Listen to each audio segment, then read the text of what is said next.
Do you have a test coming up but feel completely lost in what to do? Tests are often viewed as high causes of stress and anxiety in most students. There's no right way to prepare for a test, as it can often be different for everyone. However, there are some common tips that are proven to be seen as useful for many students. The first thing you can do is figure out the material your test will be covering and find the areas you feel you need the most practice or support in. When you have that figured out, the next step would be finding the right study method. Choosing the method will largely depend on you and your preferences, so if you're unsure, experiment and choose the method or methods that work the best for you.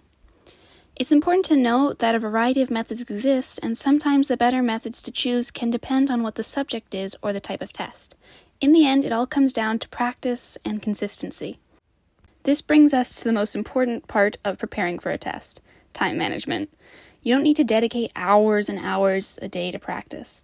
What's important is that you remain consistent and study to a point where you understand and comprehend what you're actually studying. This is why it can be good to plan out when you'll study and set time limits which allow yourself to rest. Building study habits and finding methods that you enjoy will pay off a lot in the long term and allow you to stop trying to do some last-minute test cramming.